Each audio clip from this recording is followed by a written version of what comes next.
আমাদের এই সিরিয়ালটার নাম হচ্ছে এই শহর এই পরিবার। তো এখানে গ্রামের থেকে একটা লোকের ডাইকে আইন না এটার মধ্যে ইনভলভ করার মানেটা আমি বুঝলাম না। এর শহরের গল্পের মধ্যে নেত্রকোনা থেকে লোক ডাইকে আনা হইতেছে, আমি জানি না, জাহাঙ্গীর ভাই ভালো বলতে পারবে কেন।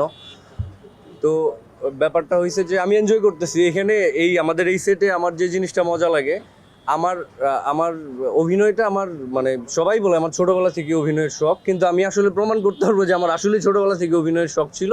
আমি যখন প্রাইমারি স্কুলে পড়ি তখন যাত্রাপালা দিয়ে শুরু, এরপর জাহাঙ্গীরনগরে নাট্যতত্ত্বে পড়ছি, অ্যাক্টিং গ্রুপে মাস্টার্স করছি।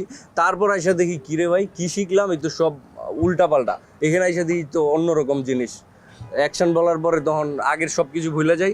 তো এইখানে এসে আমার যে জিনিসটা ভালো লাগছে, আমি তো এই ইন্ডাস্ট্রিতে নতুন, এই 2-4টা কাজ হয়েছে, তাও আমাদের একেবারে ভাই ব্রাদারের যেসব কাজ ওই রকম। তো একেবারেই সিনিয়র আর্টিস্টদের সাথে কাজ, একবারে সিনিয়র থেকে জুনিয়র পর্যন্ত। এখানে আমরা যে একজন আরেকজনকে যে ফিল করি, সেই ব্যাপারটা হয়েছে যে এখানে আমার কাছে মনে হয় না যে এখানে কেউ একজন তার স্টারডম স্টাবলিশ করার চেষ্টা করতেছে। এটা আমার ছোটোখাটো অনেকগুলো কাজের অভিজ্ঞতা হয়েছে যেগুলো আমি খেয়াল করি, এবং এই জিনিসটা বিরক্তিকর একটা বিষয়। থিয়েটার থেকে এসে এই জিনিসগুলো মজা লাগে না, এখানে এসে আমার এই জিনিসটা খুব ভালো লাগছে, যেখানে আমি কারোর মধ্যে কোনো স্টারডম দেখি নাই। হ্যাঁ, এইটা খুব ভালো ছিল অভিজ্ঞতা। বদনামের আসলে শেষ নাই। এখানে ব্যাপারটা হয়েছে যে ওনার সাথে আমার যে চরিত্রটা, এটা ইয়াতে গেলেই বোঝা যাবে। আমার কাজই হলো তার বদনাম করা, এবং দুইজনের মধ্যে এই মুখোমুখি দাঁড় করায় দিছে যে এ হইলো ওরে ভাঙাবে, ও হইলো ওরে ভাঙাবে, এরকম একটা সিচুয়েশন। তো এইখানে আমি যেটা বলবো যে খারাপ দিক তো বললে আসলে শেষ হবে না। একটা খারাপ দিক বলি না, একটা খারাপ দিক হচ্ছে যে আমি কিন্তু সিরিয়াস খারাপ দিক বলতেছি, মানে ফান করে অনেকেই আছে যে খারাপ দিক বলতে গিয়ে 2-4টা ভালো দিক বলে দেয়। আমি কিন্তু সিরিয়াসলি খারাপ দিক বলতেছি। সিরিয়াসলি খারাপ দিক হয়েছে যে অভিনয় কেন করতে হয়,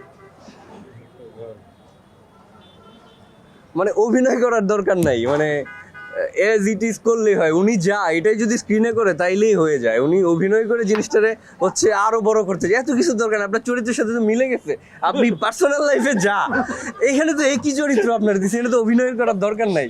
না, ডিগবাজি খাওয়ার ব্যাপারটা হয়েছে কি, অ্যাক্টিং এর তো একটা প্রসেস আছে। আমার একটা ক্যারেক্টার বায়োগ্রাফি দাঁড় করাইতে হবে, সেখানে হচ্ছে আমার নাম কি, ফুড হ্যাবিট কি, কিভাবে ঘুমাই, কিভাবে কি করি, ডিগবাজিটা কিভাবে খাই। ওই সময় যদি আমার মাথায় আসে যে আমার এই ক্যারেক্টারটা নেইমারের মতো করে ডিগবাজি খাবে, তখন আমি ট্রাই করবো, কিন্তু হবে না। মানুষ মজা পাবে হয়তো। মাস 6 খেলবো, খেলার পর তারপর রেফারির দায়িত্ব পালন করব, এরকম একটা চরিত্র হইলে আমার জন্য সুবিধা হয়। কেউ আমার করতে পারবে না আর কি, জাজ করতে পারবে না যে এইবার তো বিশ্বকাপে পারফর্ম দেখাইতে পারলো না। রেফারির পারফর্ম দেখানোর কিছু নাই, মাঠে থাকলে হয়, বাসি হইলে হয়। আমি সমস্যা হইলে আমি খুব সিরিয়াসলি বলি, কিন্তু কেউই সিরিয়াসলি নেয় না।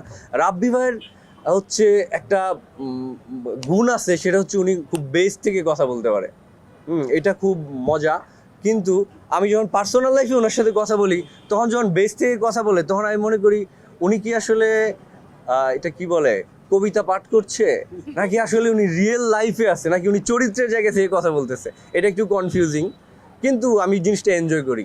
আশেপাশে একজন কবি, একজন যদি সাহিত্যিক, আসলে আরেকটা ইম্পর্টেন্ট কথা বলি, আমি এই সেটে এসে আমি খুব যেটা ফিল করি সেটা হলো যে আমাদের সেটে গিয়ে ইন্টালেকচুয়াল আলাপ আলোচনা খুব একটা হয় না অন্যান্য সেটে।